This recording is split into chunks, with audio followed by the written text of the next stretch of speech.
Mi nuera se burló de mi bolsa vieja durante una cena familiar, así que cancelé la línea de crédito que había estado usando durante años. Me alegra que estés aquí. Quédate hasta el final y dime desde qué ciudad ves mi historia. Quiero saber hasta dónde ha llegado. Jamás pensé que un comentario tan sencillo sobre mi bolso fuera a desencadenar todo. Pero ahora comprendo que no se trataba solo del bolso, sino de la última gota tras años de desdén y manipulación velada. Me llamo Carmen Morales, tengo 72 años y levanté desde cero una cadena exitosa de tiendas de artículos para manualidades en toda Guanajuato. Como crecí en un pueblito de San Cristóbal, con padres que apenas alcanzaban a cubrir los gastos, aprendí desde niña a valorar el trabajo duro y la austeridad. Incluso cuando mi negocio despegó y las inversiones de mi difunto esposo Rogelio multiplicaron nuestra fortuna, mantuve costumbres simples. ¿Para qué gastar en marcas de lujo si existen opciones igual de buenas? Por eso sigo usando el bolso de piel desgastada que Rogelio me regaló en nuestro 30º aniversario, 7 años antes de que el cáncer se lo llevara. El cuero está cuarteado, las costuras se deshilachan, pero guarda todo lo que necesito y aviva su recuerdo cada vez que lo cargo. Lorena, mi nuera, jamás entendió esa mentalidad. Desde que mi hijo Javier me la presentó hace 5 años, dejó claro que para ella la apariencia lo es todo. Su melena rubia siempre teñida en el salón, uñas impecables y un guardarropa renovado cada temporada. La cena en Ciudad Asador Don Ramón se organizó para celebrar el ascenso de Javier a socio senior en su firma de abogados. Llegué temprano, como siempre, y pedí una mesa en un rincón tranquilo. El restaurante zumbaba con conversaciones y el tintinear de los cubiertos, y mi viejo bolso descansaba a mi lado sobre la banca de piel. Cuando Javier y Lorena llegaron, 20 minutos tarde, ella lucía un vestido nuevo que probablemente costaba más que la renta mensual de mucha gente. Sus ojos me repasaron de arriba abajo, notando mi sencillo traje azul marino de incontables reuniones. Perdón por el retraso. Mamá, dijo Javier inclinándose para besarme la mejilla. El tráfico estuvo horrible, le sonreí, notando las líneas de cansancio en sus ojos pese a su intento de mostrarse animado. No es ningún problema, me alegra verlos a los dos. Lorena se acomodó en la cabina frente a mí. Su pulsera de diamantes brilló cuando tomó la carta de vinos. Hay muchísima gente esta noche. ¿Tuviste que esperar mucho? Para nada, respondí. Tengo reserva. El mesero llegó por las bebidas y la charla fluyó mientras comentábamos el nuevo puesto de Javier y las responsabilidades que traería. Javier siempre fue ambicioso. Cuando Rogelio falleció, dejándome viuda a los 65, él fue mi sostén, aunque últimamente lo veo menos. Las horas serán más largas, admitió agitando su bourbon. Pero el paquete de compensación es considerable. Los labios perfectamente delineados de Lorena se curvaron en una sonrisa. Ya estamos viendo propiedades en Polanco. El mercado ahí es muy competitivo, pero encontramos un brownstone precioso, 4 recámaras, pisos de madera originales y una terraza en la azotea. Alcé las cejas sorprendida. Hacía apenas 2 años habían remodelado su casa en Coyoacán, gastando una fortuna en gabinetes a medida y domótica. ¿Otra mudanza?, pregunté. Pensé que te encantaba la casa de Coyoacán. Lorena hizo un gesto con la mano, como si quitara importancia al asunto. Estaba bien como casa inicial, pero con el nuevo puesto de Javier necesitamos vivir en un lugar con más prestigio. Las primeras impresiones lo son todo en este mundo. Asentí, aunque por dentro no estaba de acuerdo. Javier y yo habíamos crecido en una casa sencilla de un solo piso, con 3 habitaciones, que mis padres lograron comprar a base de esfuerzo y sacrificios. La ubicación jamás le impidió cumplir sus sueños. Llegó la comida y, al estirar la mano para tomar mi vaso de agua, sin querer empujé mi bolso al suelo. Me agaché para recogerlo y la voz de Lorena se alzó por encima del ruido del restaurante, clara y cortante. Dios mío, Carmen, ¿aún cargas con esa cosa tan vieja? Parece algo de una tienda de segunda mano. Me quedé inmóvil, con la mano sobre el cuero desgastado. En serio, Javier, continuó girándose hacia mi hijo con una expresión exagerada de incredulidad. Tu mamá debe tener millones en el banco y anda por ahí con un bolso que debería estar en la basura. ¡Es una vergüenza! La pareja en la mesa de al lado nos lanzó una mirada y sentí cómo el calor me subía por el cuello. Lentamente recogí mi bolso y lo puse de nuevo en el asiento junto a mí. Fue un regalo de Rogelio, dije en voz baja. Lorena puso los ojos en blanco. Rogelio lleva muerto, ¿qué? ¿7 años ya? Estoy segura de que él querría que te consintieras un poco, en lugar de andar por ahí como si no pudieras permitirte algo mejor.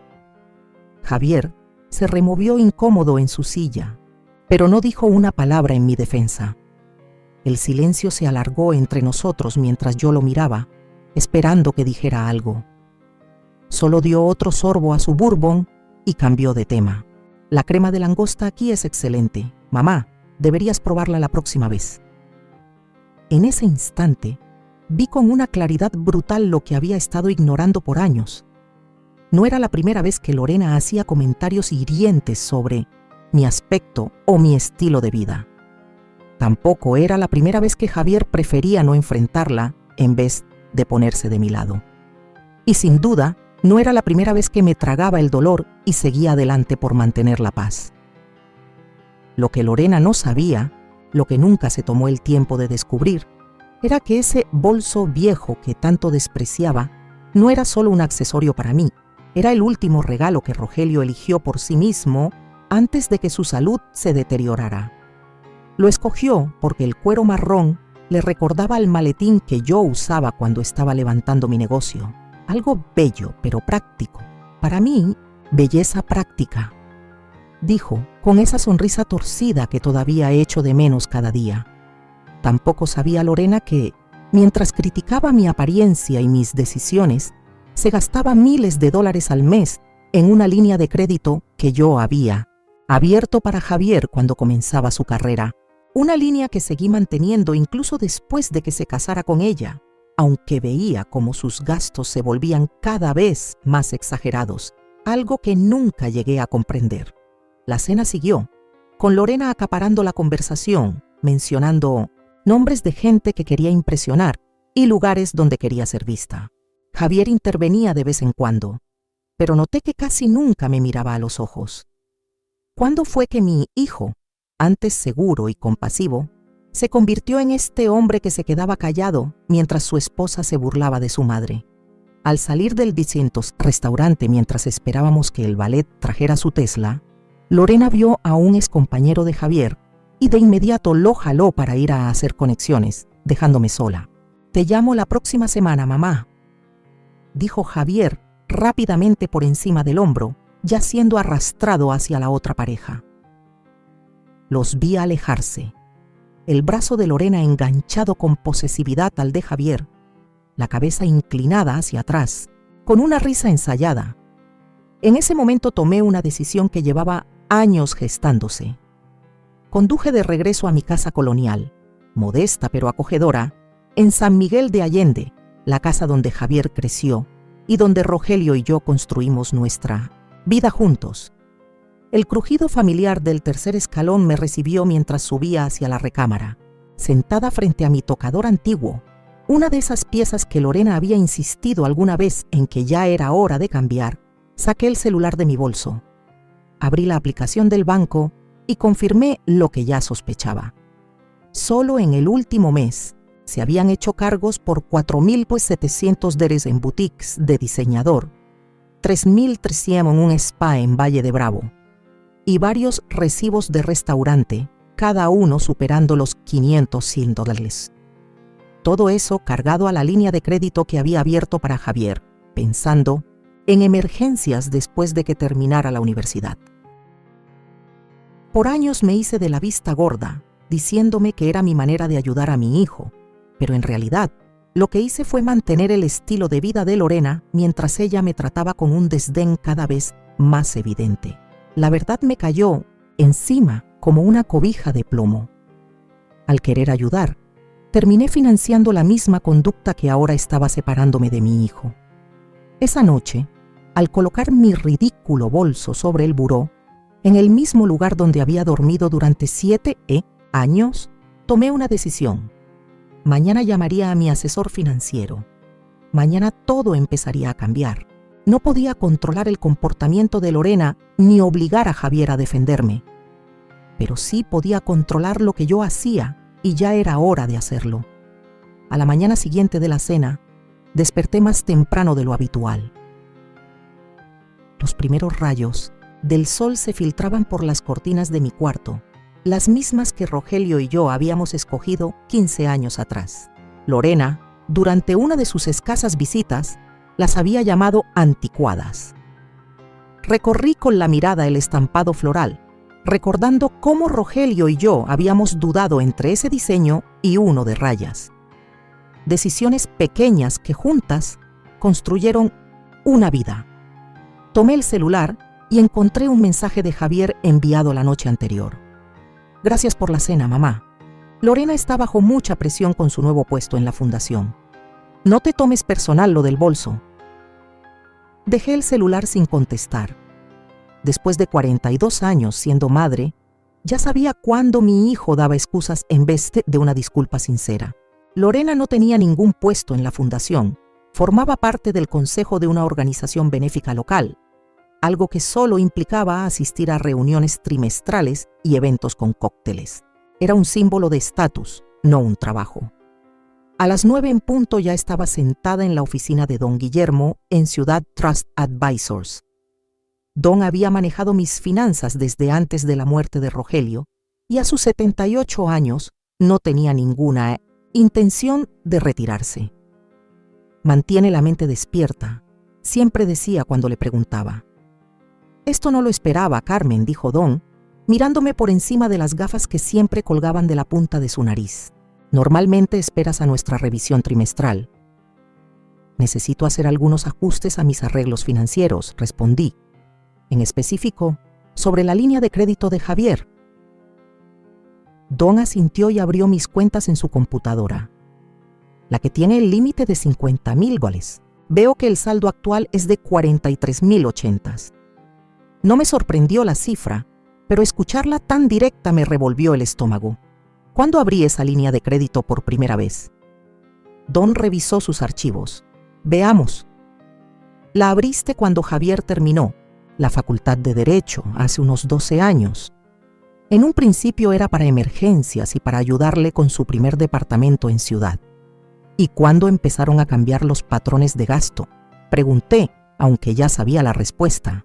Don escribió algo y luego giró la pantalla para mostrarme una gráfica con los gastos mensuales.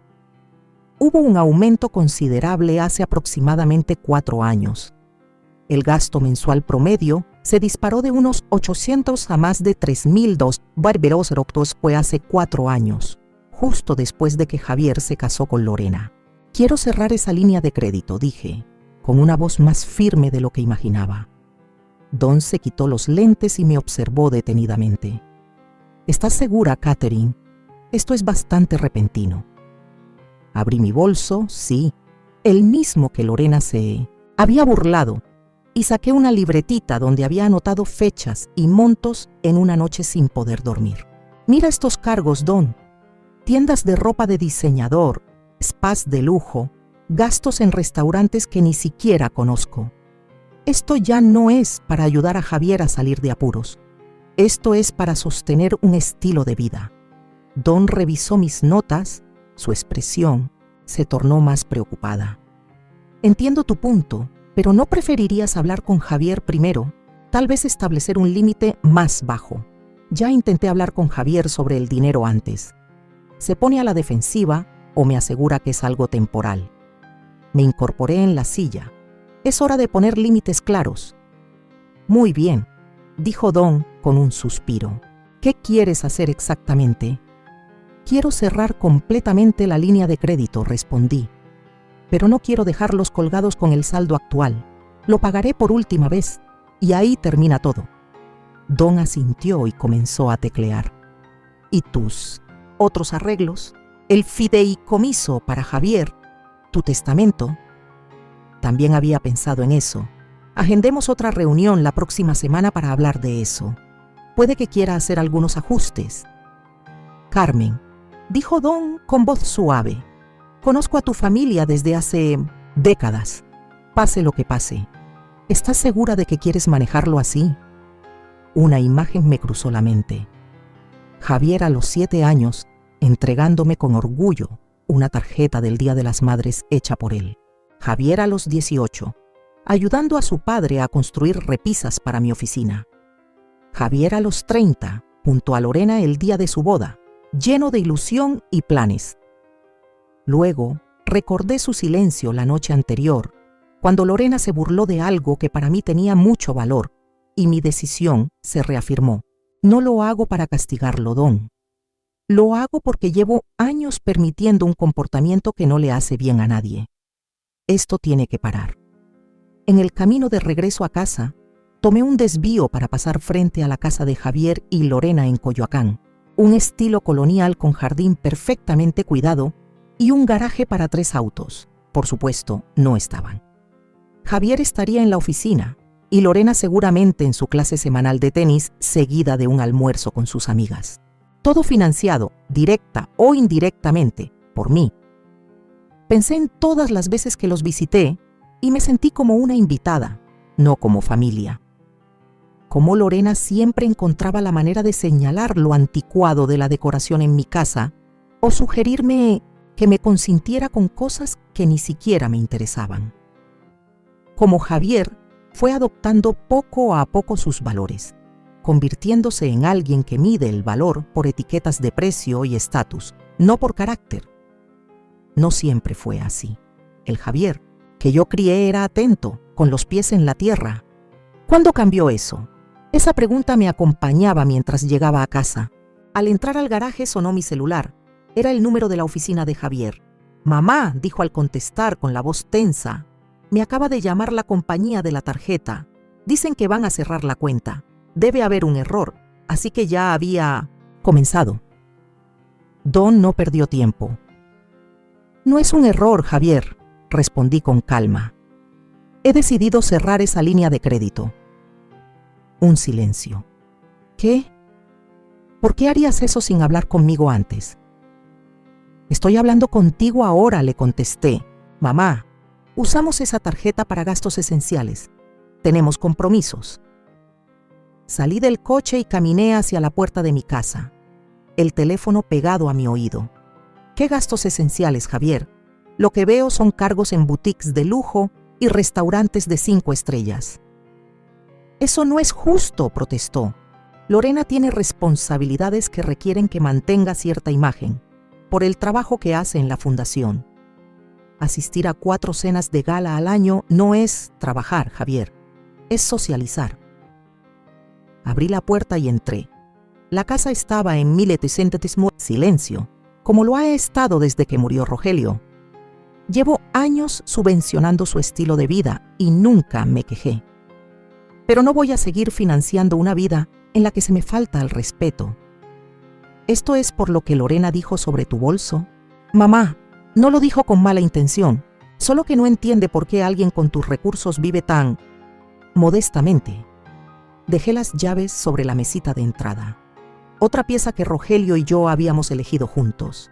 No se trata solo del bolso, Javier. Es un patrón de conducta que he permitido por demasiado tiempo. Estamos en plena negociación por la casa de Polanco, dijo, su voz tensa. Ya dimos un adelanto. Esa línea de crédito está dentro de nuestro plan financiero. La casa de Polanco, claro.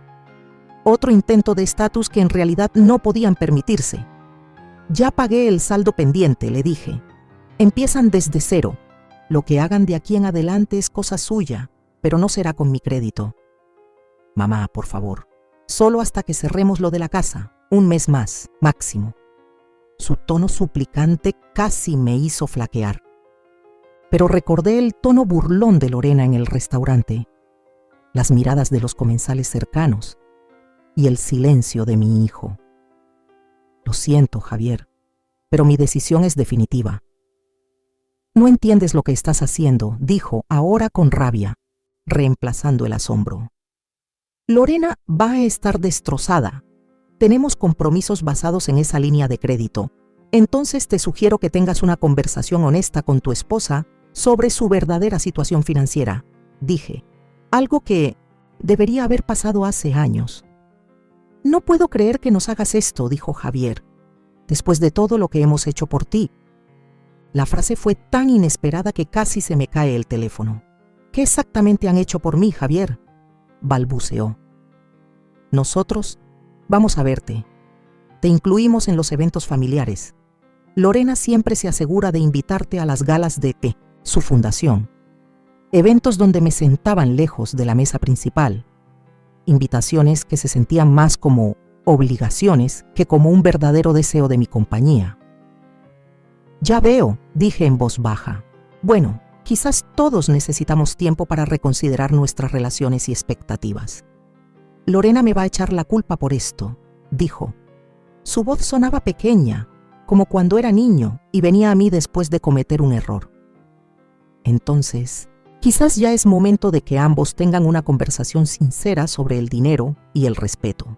Después de colgar, me senté en la sala, rodeada por la vida que Rogelio y yo habíamos construido. Muebles elegidos por comodidad y no por apariencia. Fotografías de momentos reales, no poses perfectas. Libros leídos y amados, no exhibidos.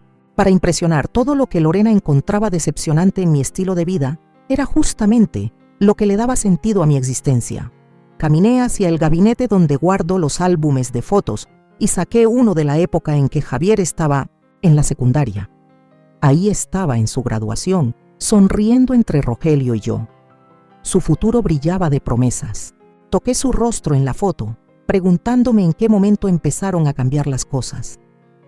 ¿Fallé como madre al no enseñarle a valorar lo correcto? ¿O simplemente fue seducido por la visión que Lorena tiene de cómo debería ser la vida? El timbre sonó, interrumpiendo mis pensamientos. A través de la ventana lateral, vi a mi vecina Tita parada en el porche con un plato cubierto con papel aluminio. Hice demasiadas barritas de limón, anunció cuando abrí la puerta, aunque las dos sabíamos que era solo un pretexto. Tita había estado al pendiente de mí desde que murió Rogelio, aunque era lo bastante discreta como para fingir que no era así. Justo a tiempo, le dije mientras la hacía pasar. Estaba por preparar un té. Tita había quedado viuda 2 años antes que yo, y a sus 74 años aún trabajaba medio tiempo como bibliotecaria. Se acomodó en la mesa de mi cocina mientras yo ponía a calentar el agua. «Pareces tener algo dando vueltas en la cabeza», comentó mientras desenvolvía las barritas. Puse 2 tazas sobre la mesa y me senté soltando un suspiro. Hoy tomé una decisión difícil. Tita escuchó en silencio mientras le contaba la situación con Javier y Lorena, la línea de crédito y mi decisión de cerrarla. Cuando terminé, asintió lentamente. «Ya era hora», dijo con firmeza. «¿Crees que hice lo correcto?» «Carmen, llevas años dejando que esa nuera tuya te pisotee». Todas lo vimos, pero no nos correspondía decir nada. Dio un sorbo a su té. Cuando murió Richard, la esposa de mi hijo Jeffrey intentó algo parecido, sugiriendo que vendiera la casa porque era mucho para mí, cuando en realidad lo que quería era el dinero. ¿Y sabes qué hice? Negué con la cabeza. Le dije que era perfectamente capaz de tomar mis propias decisiones sobre mi hogar y mi dinero. Tita sonrió al recordar. Jeffrey se enojó al principio, pero con el tiempo lo entendió. A veces nuestros hijos necesitan que les recordemos que no solo somos madres, también somos personas con nuestros propios límites. Sus palabras cayeron sobre mí como una cobija tibia. Por primera vez desde que tomé la decisión, sentí que la tensión en mis hombros comenzaba a aflojarse. Me preocupa, Javier, confesé. Él y Lorena han construido su vida basada en apariencias y yo lo he estado permitiendo. ¿Qué pasará cuando la realidad les estalle en la cara? Tita extendió la mano sobre la mesa y me dio una palmada. Podría ser lo mejor que le haya pasado a tu hijo. A veces uno tiene que tocar fondo para ver lo que realmente importa. Después de que Tita se fue, revisé mi teléfono. 3 llamadas perdidas de Javier y un mensaje de texto. Lorena ya sabe, está furiosa, tenemos que hablar. No respondí. En lugar de eso, fui a mi oficina en casa y saqué la carpeta donde guardo mi testamento y otros documentos importantes. Era momento de replantear más cosas que solo la línea de crédito. Si Javier y Lorena no podían respetarme en vida, tal vez era hora de reconsiderar lo que recibirían cuando ya no estuviera. Mañana llamaría a mi abogado. Esta noche coloqué mi bolso, ese bolso hermoso, significativo y vergonzoso, sobre la mesa de centro donde pudiera verlo, recordándome por qué tenía que mantenerme firme. Por primera vez en años, sentí que algo se movía dentro de mí. No era solo enojo o tristeza, era algo más poderoso, determinación. Pasé décadas construyendo un negocio exitoso, criando a un hijo, compartiendo la vida con un buen hombre. Ya había tomado decisiones difíciles antes. Podía hacerlo de nuevo. El teléfono volvió a sonar. Esta vez era Lorena. Lo vi vibrar sobre la mesa hasta que se quedó en silencio. Cualquiera que fuera la tormenta que venía, la enfrentaría a mi manera, no a la de ellos. Capítulo 3. La transformación. Pasaron 3 días antes de que Lorena y Javier se presentaran en mi puerta sin avisar. Yo estaba en el jardín, podando las hortensias que Rogelio había plantado para nuestro aniversario número 35, cuando escuché el inconfundible sonido del ranch, Robert de Lorena entrando a mi entrada. Enderecé la espalda, me quité los guantes de jardinería y me preparé para lo que venía. Eran todo un espectáculo caminando por mi sendero de piedra. Javier con lo que reconocí como un traje de $1000. Lorena con un vestido color crema que seguramente costaba el doble. Sus gafas de sol enormes ocultaban lo que sospechaba eran unos ojos entrecerrados de rabia. El contraste entre su aspecto pulido y mi camisa de algodón sencilla con pantalones de lona no podía ser más evidente. «Mamá». La voz de Javier sonaba tensa cuando llegaron hasta mí. «Necesitamos hablar». Asentí con la cabeza, señalando los muebles del patio en la terraza. «¿Quieren un té helado?» «No». Lorena intervino antes de que Javier pudiera decir algo. «No vinimos aquí para cortesías». Alcé una ceja pero no dije nada, guiándolos hacia la terraza donde la sombra del arce dibujaba patrones irregulares sobre las tablas de madera. Me senté en mi silla favorita, una que Lorena había sugerido reemplazar por algo más moderno. «Supongo que esto es por la línea de crédito», lo dije una vez que estuvieron sentados frente a mí. Lorena no se tomó tiempo para rodeos. No tenías ningún derecho a hacer eso sin avisarnos. ¿Tienes idea de lo que causaste? La miré con calma. Cerré una línea de crédito que yo misma abrí y que he estado pagando. Tenía todo el derecho de hacerlo. Teníamos compromisos financieros en base a esa línea, respondió ella, alzando la voz. El depósito por la casa en Polanco no es reembolsable. Vamos a perder $60,000 por tu venganza ridícula. ¿Venganza?, repetí, mirando de Lorena a Javier. ¿Eso creen que es esto? Javier se removió incómodo en su asiento. Mamá, Lorena no quiso... Lo digo tal cual, interrumpió Lorena. Nos estás castigando porque me atreví a sugerirte que actualices tu imagen. Solo era una bolsa, por el amor de Dios. Solo quería ayudarte. Sentí una extraña serenidad apoderarse de mí al mirar a esta mujer que poco a poco se había interpuesto entre mi hijo y yo.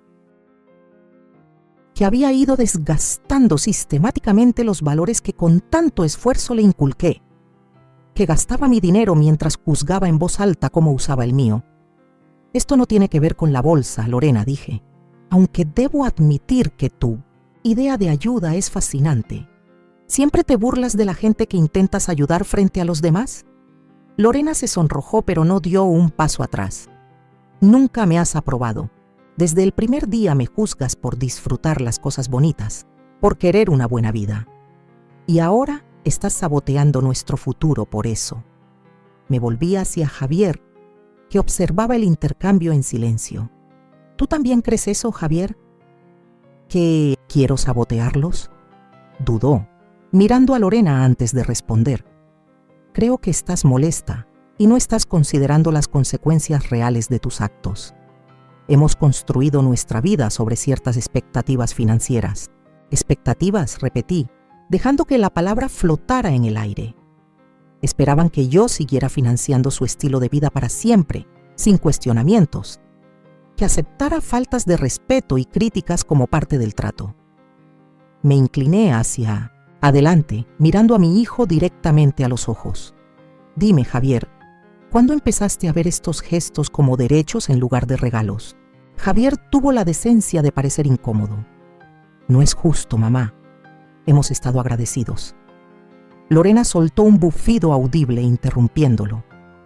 ¿De verdad?, pregunté. ¿Cuándo fue la última vez que alguno de ustedes expresó gratitud sincera en vez de simplemente aceptar lo que les ofrecía y pedir más? No deberíamos tener que demostrar gratitud, dijo Lorena con frialdad. Así funciona la familia. Se apoyan. El apoyo es mutuo, Lorena. Yo no me he sentido respaldada por ninguno de ustedes en años. Miré directamente a Javier mientras hablaba. Eso es ridículo, protestó Javier. Siempre los incluí en todo, en fiestas, celebraciones. Aunque yo estuviera sentada al fondo de la mesa, terminé por él. Mientras Lorena se burlaba de mi ropa, de mi casa, de mi manera de vivir, y tú no decías nada. Solo quiere ayudar, decías. Sí, claro. Una ayuda muy constructiva. Negué con la cabeza, Javier. ¿Te acuerdas de lo que solía decir tu padre sobre el respeto? Él bajó la mirada hacia sus manos, que no cuesta nada, pero lo es todo. Exactamente. Todas las cenas y las invitaciones del mundo no valen nada si no hay respeto básico. Volteé a ver a Lorena. En cuanto a la casa en Polanco, no voy a hacerme cargo de compromisos financieros que nunca acepté. Asumiste que mi crédito estaría disponible para siempre. Ese fue tu error, no el mío. Lorena se levantó de golpe con el rostro encendido de rabia. No voy a quedarme aquí a recibir clases de finanzas de alguien que lleva un bolso que parece sacado de una tienda de segunda. Eres solo una vieja amargada que no soporta ver a otros disfrutar lo que tú misma te negaste. Me quedé sentada, mirándola con una claridad nueva. ¿Eso piensas? ¿Que me he negado cosas? Lorena, tengo todo lo que quiero. Vivo tranquila, en una casa llena de recuerdos. Tengo amistades que me quieren por quien soy, no por lo que les puedo dar. No necesito símbolos de estatus para sentirme valiosa. Eso es fácil de decir cuando estás sentada sobre millones, respondió con veneno. Dinero que gané yo, le recordé con calma. Con décadas de trabajo y decisiones inteligentes, no gastando el crédito de otros. Javier por fin se levantó y le puso una mano suave en el brazo a Lorena. Esto no está sirviendo. Mamá, vinimos con la esperanza de encontrar un punto medio. ¿Y qué tipo de punto medio tenías en mente?, pregunté con verdadera curiosidad. Se acomodó la corbata, como cuando entra en modo negociador, ese que usaba en el trabajo. Entendemos que estás molesta por ciertas situaciones. Podemos trabajar en eso. Pero necesitamos que restaures la línea de crédito hasta cerrarlo de la casa. Solo 30 días más. Después, podemos volver a hablar del tema. Casi me reí de lo evidente que era todo. Entonces van a fingir respetarme durante un mes a cambio de 50.000 teldagalis en crédito. Esa es su propuesta. Lorena soltó un suspiro de fastidio. Esto no lleva a nada. No va a ser razonable. Me puse de pie, frente a los dos. Ser razonable habría sido hablar de esto conmigo antes de hacer cambios. Ser amable habría sido pagar sus saldos sin quejarme. Pero lo que estoy siendo ahora es honesta. La línea de crédito está cerrada para siempre. Te vas a arrepentir, dijo Lorena con voz helada. Cuando estés vieja y sola, no esperes que estemos ahí para ti. Sus palabras buscaban herirme, tocar ese miedo profundo de quedar abandonada. Pero en vez de dolor, sentí una certeza firme como una roca. Prefiero estar sola que rodeada de gente que solo me valora por lo que les puedo ofrecer.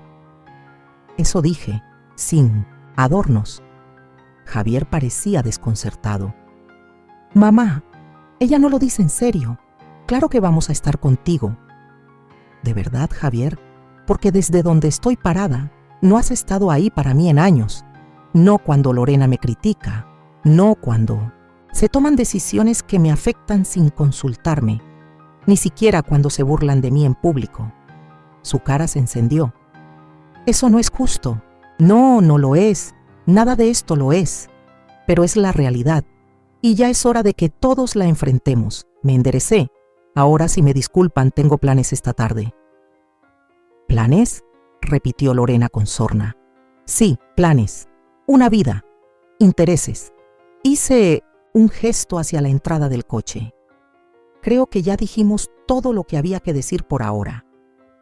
Se fueron a regañadientes, Lorena marchándose con furia mientras Javier se quedó un momento más. «Mamá», empezó, pero parecía no saber cómo seguir. «Te quiero, Javier», le dije con suavidad. «Eso no ha cambiado. Lo que cambió es lo que estoy dispuesta a tolerar en nombre de ese amor». Él asintió una sola vez y luego siguió a Lorena hasta mí. El auto. Los vi alejarse, sintiendo una mezcla extraña de tristeza y alivio. La confrontación que tanto temía había terminado, y yo seguía en pie. Como había prometido, tenía planes esa tarde. Me había unido a un grupo de viajes para adultos mayores 3 días antes. Era algo que llevaba años considerando, pero siempre dejaba para después, convencida de que Javier podría necesitarme en cualquier momento. Ya no más. Era hora de vivir mi propia vida. Las semanas siguientes trajeron cambios importantes. Me reuní con mi abogado y actualicé mi testamento, estableciendo un fideicomiso para Javier que se activaría cuando cumpliera 60 años. Lo suficiente para darle seguridad en sus años mayores, pero no tanto como para financiar una vida de excesos. La mayor parte de mi herencia iría a la fundación educativa que Rogelio y yo habíamos creado años atrás, que ayudaba a estudiantes de bajos recursos a asistir a la universidad sin endeudarse hasta el cuello. También actualicé los documentos de propiedad de la cabaña junto al lago en San Cristóbal, que había estado en la familia de Rogelio por generaciones. Una propiedad que Lorena había estado codiciando desde hacía tiempo como un posible refugio de verano para presumir en redes sociales. En cambio, la puse en un fideicomiso protegido que la mantendría en la familia, pero impediría su venta. Los hijos de Javier, si alguna vez los tenía, podrían disfrutar de esos veranos sencillos que formaron el carácter de su padre, antes de que Lorena apareciera en su vida. 3 meses después de nuestra confrontación, el timbre sonó una fresca mañana de octubre. Abrí la puerta y ahí estaba Javier, solo en el porche, sin traje de diseñador, sin Lorena y sin la confianza que siempre había emanado de él. Se veía cansado, con ojeras marcadas y una leve caída en los hombros que me recordó a Rogelio en sus últimos años difíciles. «¿Podemos hablar?», preguntó con voz apagada. Me hice a un lado para dejarlo entrar, llevándolo a la cocina donde estaba revisando recetas para un intercambio de repostería con mi grupo de viaje. Le serví una taza de café sin preguntar y se la puse enfrente, junto con un plato de pan de plátano, su favorito desde niño. Abrazó la taza con las manos, pero no bebió. No conseguimos la casa de Vic and Hill. «Lamento oír eso», respondí, y lo decía en serio. A pesar de todo, nunca quise ver infeliz a mi hijo. «No lo lamentes. Era demasiado». «Muchas cosas han sido demasiado», dijo con un suspiro profundo. Esperé, dándole espacio para que continuara a su ritmo. «Lorena y yo nos estamos separando», dijo. «Por fin, me mudé a un departamento pequeño cerca de la oficina. Eso no me lo esperaba. Lo siento, Javier». Él me regaló una pequeña sonrisa triste. ¿De verdad? Nunca te cayó bien. Quise que me cayera bien, corregí con suavidad por ti. Y lamento que estés sufriendo sin importar lo que yo piense de Lorena. Asintió, finalmente tomando un sorbo de café. Después de que cerraste la línea de crédito, las cosas se salieron de control. Sin ese colchón financiero, tuvimos que empezar a tomar decisiones reales sobre en qué gastar. Lorena no lo manejó bien. Me lo imagino, dije con neutralidad. Fue entonces cuando empecé a revisar nuestras finanzas de verdad por primera vez en años. Se pasó una mano por el cabello. Mamá, no tenía idea de cuánto estábamos gastando, de cuánto estaba dejando que ella gastara. Los estados de cuenta, los préstamos, nos estábamos ahogando. Y yo solo pensaba que el próximo ascenso, el próximo bono, arreglaría todo. Alcancé su mano sobre la mesa y la cubrí con la mía. Los problemas de dinero se te meten sin que te des cuenta. Pero no era solo eso, admitió. Cuando empecé a cuestionar cómo gastábamos, Lorena mostró una cara que no podía pasar por alto. Lo que dijo de ti, de papá. Me di cuenta de que no reconocía a la persona con la que me había casado. Levantó la vista con los ojos llenos de lágrimas, ni tampoco a la persona en la que yo me había convertido a su lado. Me dolía el corazón por él. Pase lo que pase, seguía siendo mi hijo. La gente cambia, Javier. A veces no para bien. No, dejo de pensar en papá, dijo con la voz quebrada. En cómo construyó su vida alrededor de lo que realmente valía, no en lo que impresionaba a los demás. En algún momento perdí de vista eso. Le apreté la mano. Tu padre estaría orgulloso de que puedas reconocerlo. Nunca es tarde para redirigir tu camino. Aunque ese camino me haya llevado a vivir en un departamento de una recámara a los 42, soltó una carcajada con sabor a resignación. Justamente ahí, le dije con firmeza, muchas veces el crecimiento más profundo viene cuando nos vemos obligados a despojarnos de lo superficial y enfocarnos en lo que importa. Ese día hablamos durante horas, más abiertos que en años, de su matrimonio, sus ambiciones profesionales, los valores que había dejado de lado y la persona que quería volver a ser. En ningún momento pidió dinero ni se quejó de su situación. En cambio, me preguntó por mi grupo de viajes, por Tita, por los recuerdos ligados a los objetos en mi casa que Lorena había menospreciado con tanta facilidad. A medida que caía la tarde, Javier me ayudó a preparar una cena sencilla, moviéndose por la cocina con la naturalidad de quien regresa a un lugar que conoció bien. Comimos en la mesa de la cocina en lugar del comedor formal, y por primera vez en mucho tiempo vi destellos del hijo que recordaba. Extrañaba esto, dijo, mientras recogíamos los platos. Estar aquí sin presiones, sin tensión. Yo también lo extrañaba, admití, más de lo que te imaginas. Se detuvo, con el trapo en la mano. Perdón, mamá, por dejar que las cosas se distorsionaran tanto, por no defenderte, por no cuidar lo que era importante. Yo también lo siento, dije, por permitir comportamientos que no eran sanos para nadie. A veces amar también significa poner límites, no solo dar sin medida. Él asintió con lentitud. Lo estoy aprendiendo ahora. Cuando Javier se preparaba para irse, se detuvo en la entrada y su mirada cayó sobre mi bolso, que descansaba en la mesa lateral. «Papá te lo dio, ¿verdad?», preguntó con voz baja. «Para nuestro 30º aniversario», confirmé. 7 meses antes de que le diagnosticaran. Javier acarició el cuero gastado con delicadeza. Recuerdo que pasó semanas buscando el indicado. Estaba tan emocionado cuando lo encontró. Alzó la vista con arrepentimiento en los ojos. Debía haber dicho algo, aquella noche en el restaurante. Sí, respondí, debiste hacerlo. Aceptó la verdad con un leve asentimiento. No volveré a fallarte de esa forma. Y le creí. Los meses siguientes nos trajeron una sanación gradual.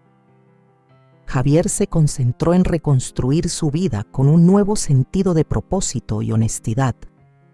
Empezó a tomar casos pro bono en su despacho, redescubriendo la pasión por la justicia que lo llevó al derecho en primer lugar. Encontró una casita modesta para rentar, la amuebló con sencillez y me invitó a cenar, cocinando él mismo, algo que Lorena siempre había considerado indigno de su estatus. De Lorena supe, por conocidos en común, que pronto encontró a otro hombre exitoso al cual aferrarse. Le deseé lo mejor desde lejos, agradecida de que su sombra ya no formara parte de nuestras vidas. Por mi parte, abracé mi libertad con entusiasmo. Mi grupo de viajes organizó escapadas de fin de semana a pueblos costeros y sitios históricos.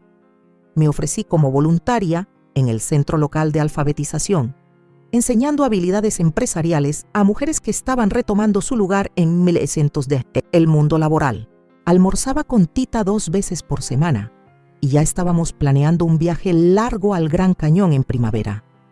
Y mi bolso, ese bolso querido, gastado y lleno de significado, seguía conmigo a través de todo.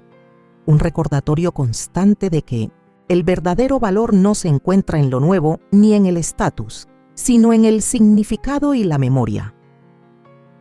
Una tarde soleada, un año después de nuestra confrontación, Javier vino a tomar el té conmigo en el jardín. Las hortensias estaban en plena floración, sus flores azules moviéndose suavemente con la brisa. «Tengo noticias», dijo, con una sonrisa tímida en los labios. «He conocido a alguien». «Cuéntame de ella», lo animé. «Se llama Renata.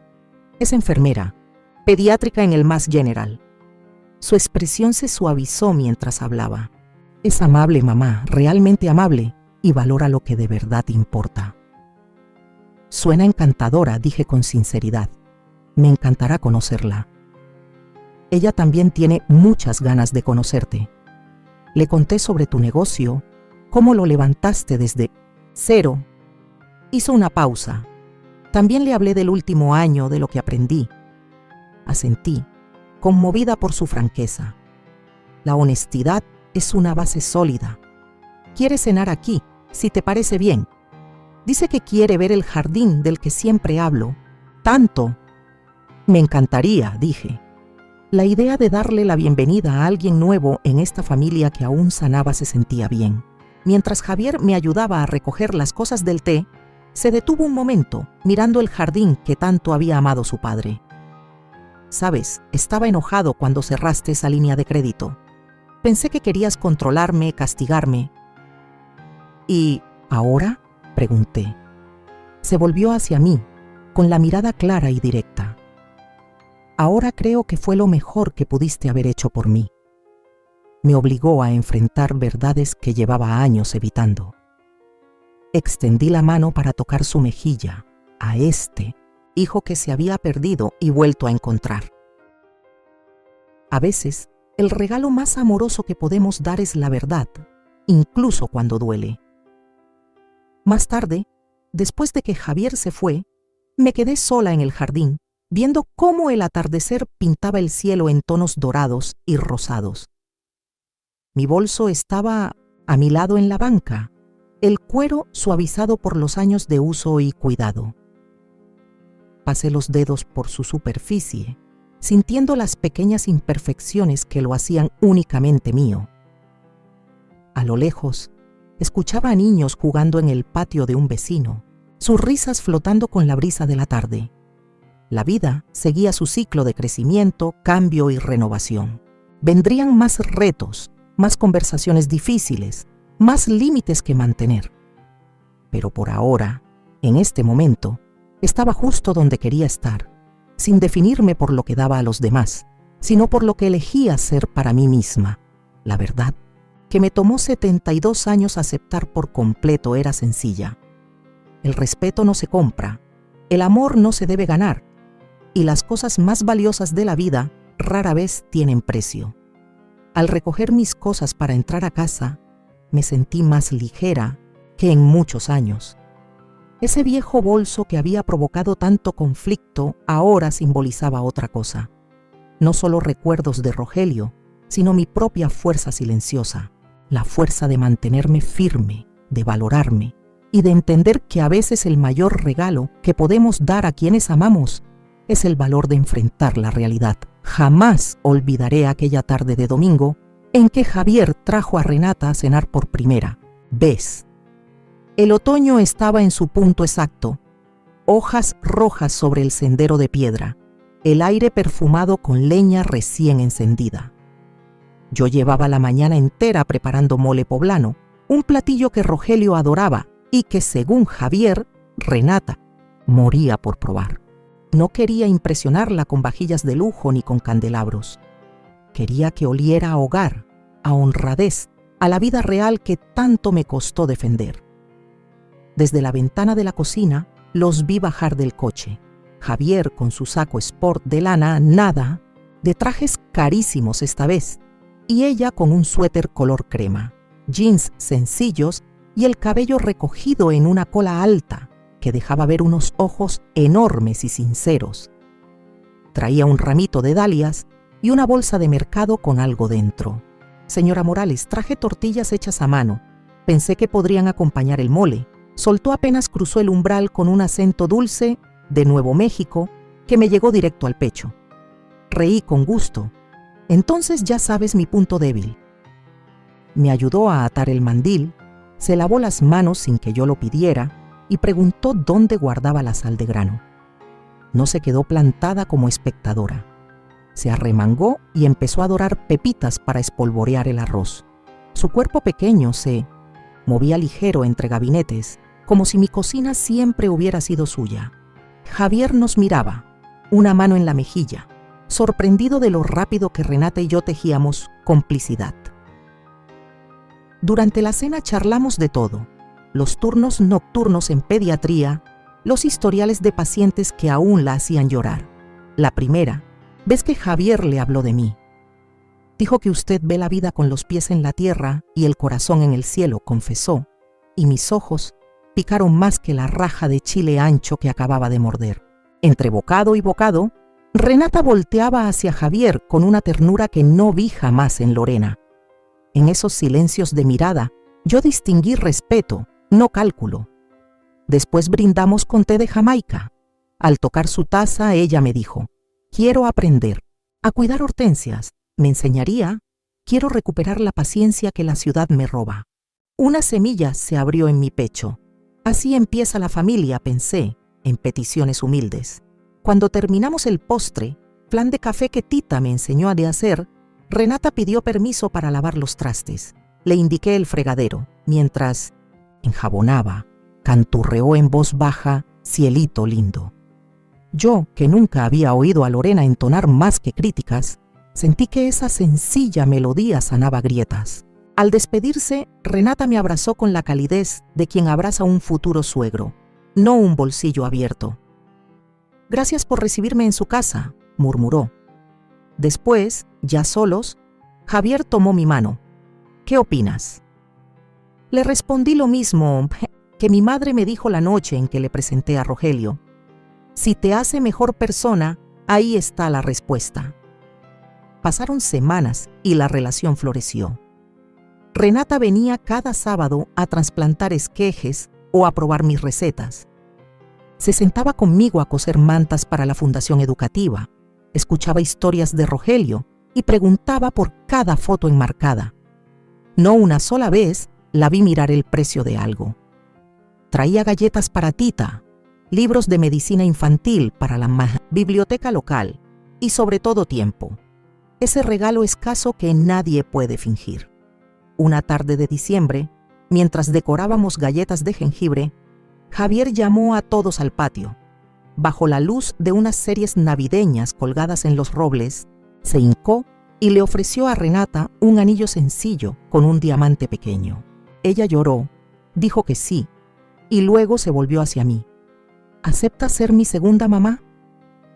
Contesté que sí con un beso en su frente, justo donde los rizos se despeinaban.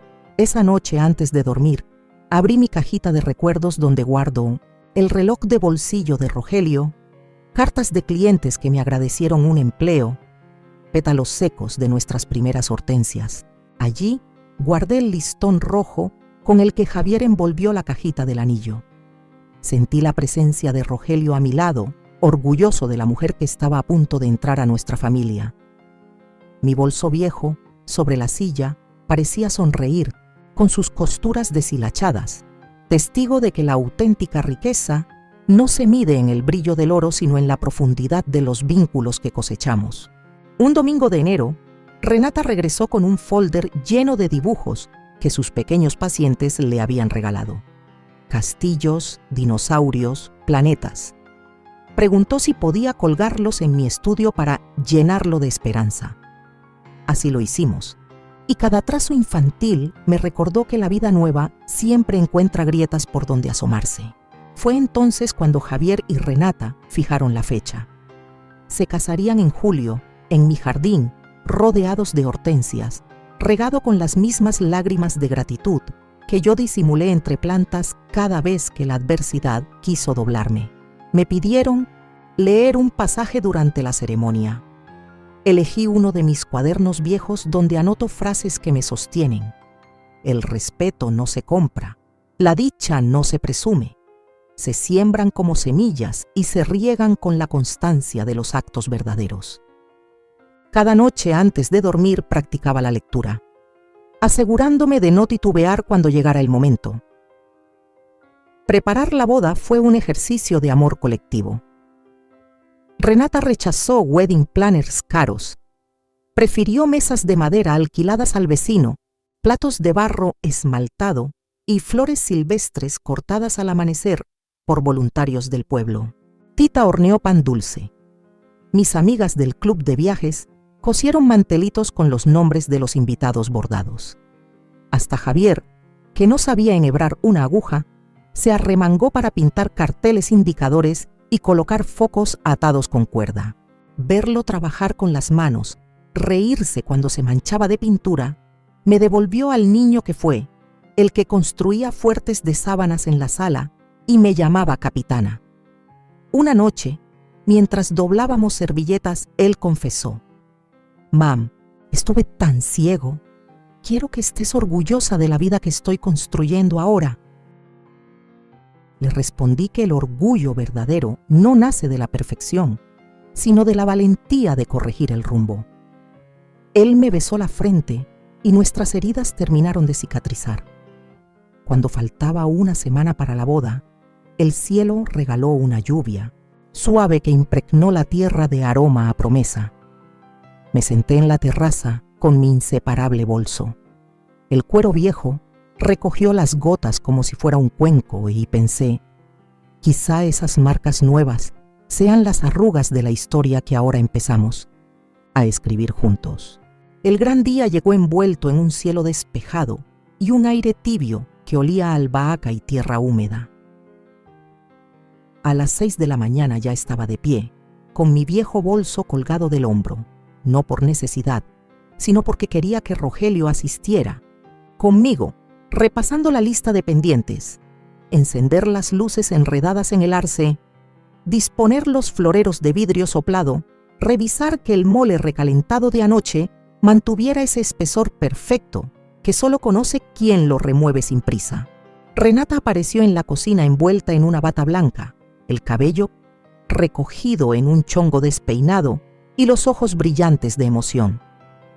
«No podía casarme sin oler primero el café de tu casa», me dijo. Nos tomamos 5 minutos de silencio, sentadas a la mesa, sorbiendo café y dejando que la realidad nos alcanzara. Ella me tomó las manos. «Quiero prometerte algo», susurró. «Nunca olvidaré que esta familia se sostiene en gratitud, no en apariencias». Mi garganta se atascó. Solo pude apretar sus dedos en respuesta. Poco después llegaron Tita y las mujeres del club de viajes con pan dulce y flores frescas. Don, mi asesor octogenario, hizo de maestro de ceremonias improvisado, y los vecinos fueron entrando por la reja lateral con sillas plegables, charolas de arroz y guitarras. No había orquesta cara ni mesas con números dorados, pero cada sonrisa era genuina, cada abrazo sabía a casa. A las 5 de la tarde, cuando el sol bañó de dorado las hortensias, Renata avanzó por el sendero de piedra tomada del brazo de su hermano menor, con un vestido marfil sencillo que ella misma remendó para entallarlo mejor. Javier la esperaba bajo un arco de bugambilias. Llevaba el reloj de bolsillo de su padre en el chaleco, herencia que le entregué esa misma mañana. Me tocó leer mi pasaje favorito, la frase sobre respetar y sembrar. Mi voz tembló, mas no por nervios, sino por la certeza de que las semillas finalmente habían germinado. Cuando pronuncié los actos verdaderos, sentí un viento suave mover las hojas y me imaginé a Rogelio aplaudiendo entre la multitud. El banquete fue puro júbilo. Javier alzó su copa de horchata y, sin notas preparadas, agradeció a todos. A Renata por recordarle el valor de la sencillez. A mí por haber puesto un límite justo a tiempo. La noche avanzó con risas y zapateado. Al filo de la medianoche, alguien empezó Cielito lindo y antes de que terminara el coro, vi a mi hijo girar a su esposa bajo un cielo repleto de luces de bengala. Pensé que, si la felicidad tuviera forma, sería la figura de esos dos danzando descalzos sobre el césped mojado. Un año después, la vida me regaló un nuevo título, abuela. Renata entró en labor de parto una madrugada helada de diciembre. La nieve cubría las macetas, pero en el hospital el tiempo ardía como brasa. Cuando sostuve a la pequeña Julieta Carmen, cheeks tan rosadas como las dalias de aquella primera cena, recordé el peso de Javier recién nacido, las dudas que me acecharon en aquel entonces y la certeza que descubrí con los años, que el amor auténtico no se demuestra con sacrificios sin fin, sino con la firmeza de un hasta aquí pronunciado a tiempo. Ver a Javier cambiar pañales con destreza, improvisar nanas inventadas y lucir la misma camiseta manchada de cereal por días, me confirmaba que el lujo verdadero era este. Un hombre que, habiendo rozado el abismo de la vanidad, eligió volver a piso firme. Renata, con ojeras y una sonrisa inquebrantable, se burlaba de los outfits de magazine para mamás perfectas, mientras se enfundaba suéteres tejidos por las voluntarias de la biblioteca. Cada sábado traían a Julieta, y el jardín retumbaba con sus balbuceos. Planté un retoño de arce para que creciera con ella. Enterré junto al tallo un boleto de tren que Rogelio y yo usamos en nuestra luna de miel, como quien entierra un puente entre pasados y futuros. Pasaron estaciones y mis rodillas empezaron a resentir el peso de las caminatas, pero la mente seguía viva. Volví a viajar con el grupo. Ahora Javier insistía en llevarnos al aeropuerto. Visité Machu Picchu, donde dejé una piedrita con la inicial de Rogelio. Di talleres de emprendimiento a mujeres de mi edad que querían abrir micropanaderías. En cada correo que recibía de Julieta con garabatos digitales, adjuntaban una foto suya con el bolso viejo sobre el hombro, jugando a ser abuela. Pensé entonces que los objetos solo son lastre cuando nos encadenan, pero cuando se vuelven brújulas de memoria, nos orientan. En el 7º cumpleaños de Julieta, el jardín rebosó de niñas con vestidos de colores y rodillas raspadas. Javier me abrazó por detrás mientras yo cortaba el pastel de 3 leches. Gracias por enseñarme, mamá, que la abundancia comienza cuando entendemos qué cosas no tienen un precio. Giré para verlo. Sus ojos, ya surcados de líneas que contaban más verdad que cualquier traje, me dijeron sin palabras que la lección había echado raíces. Esa noche, cuando el silencio volvió a acomodarse entre los muebles antiguos y los globos desinflados crujían sobre el césped, me senté en la terraza